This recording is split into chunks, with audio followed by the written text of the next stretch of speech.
Hello everyone out there in internet land. I hope you're all having a fantastic day. This is Ian here in Beijing. I'm actually out walking the dog. Well, to be honest, I don't have a dog, but if I did have a dog, that's exactly what I would be doing, because it's early morning here in Beijing. We had a storm last night and it's cleared the air, and the weather for today is going to be fantastic. It's absolutely blue sky this early in the morning. Beautiful. So today I wanted to talk about something that I don't like about living here in China. But to be honest, the thumbnail that you saw that brought you here was probably a bit misleading, because you probably came here looking for a foreigner to mouth off about why he hates living in China, blah blah blah blah. Well, I think you might be disappointed, because this wee chat this morning is a little bit more complicated than that. First up, I do not hate living in China one bit. I actually really enjoy living here, and there is not a day that goes by where I'm not impressed by the things that surround me and the people that I talk to. Of course, there are some things that can annoy me, like spitting in the street, but I get that. That's the cultural thing, and it's often the older generation, and for them it's more of a better out than in situation. So that's one of the things that annoys me here. But I'm going to talk a little bit more of something that really irritates me about living here in China.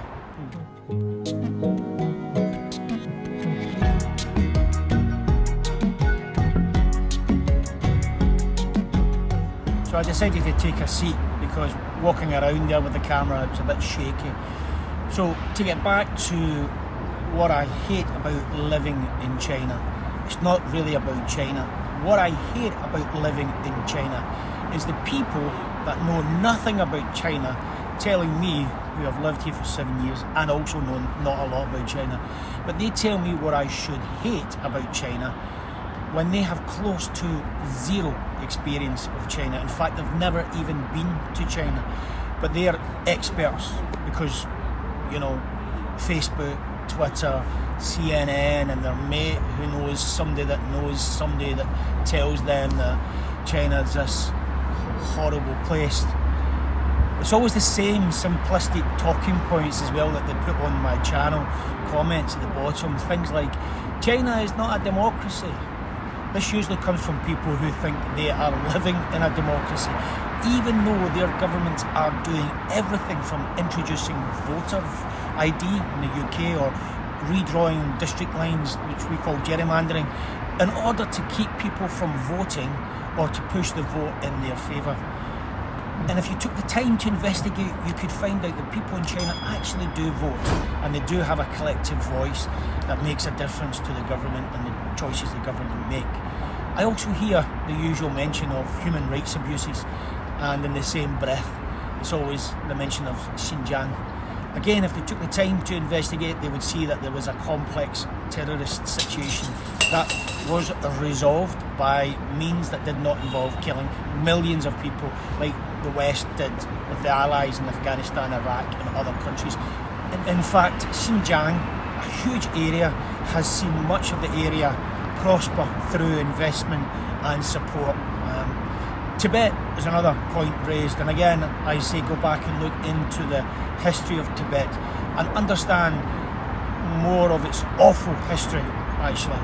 Yeah, dig deeper, I always say. I also hear things said to me like China is an aggressor and has a war mindset. This always kills me when people bring this up. I mean, it is laughable. There is a long history of over 40 countries that the US and the Allies have bombed since the end of the Second World War. Remember, there are 193 countries in the world in total. That means almost 25% has been bombed by the US and its allies.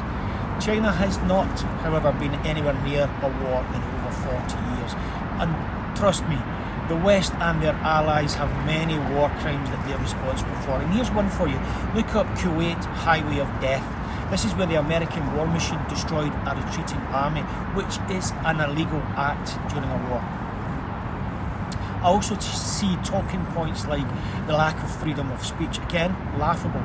You honestly think you have freedom of speech in the West? Again, dig deeper. And also maybe the controls in place here in China are here to protect society and keep out some of the stuff that is destroying the communities in the West, because there are a few obvious differences for me here in China than what I've seen in the West. Things like China is safe. There is very little crime, there's also very little hate amongst communities, and things like homelessness, drug abuse, gun crime, they're nowhere to be seen in China, and that's the social ills that are usually compounded by freedom of speech, so to speak. But wait, people will say in the comments, China is a police state. Okay. Have you actually taken the time to look at the militarisation of the police departments in America and how brutal they have become? In fact, it's even creeping into the UK and some of Europe. Look at Paris. Also, you will probably vote for a party that is not soft in crime and will put more police on the streets in your country so you feel protected, and that's who you will vote for. Again, doesn't make sense.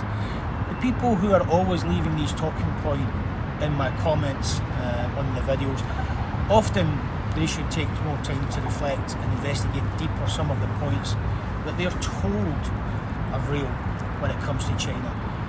China and its place in this world is a lot more complex than the simplistic talking points that you see often quoted, and I do suggest that people keep on investigating and dig deeper into the real China.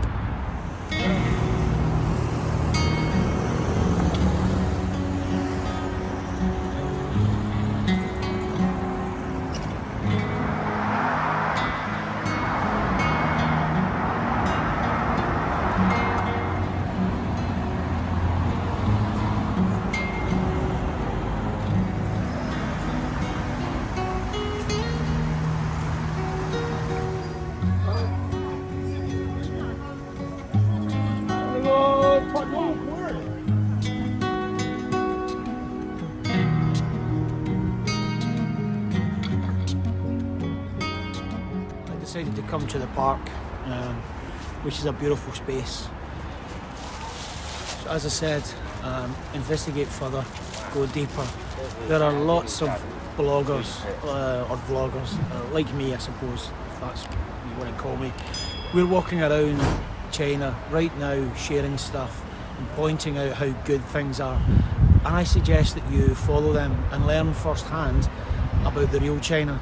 Do some research and listen to the people on the ground who are asking questions why the Western societies cannot have some of the stuff that we see here in China, which is absolutely benefiting the people and their communities.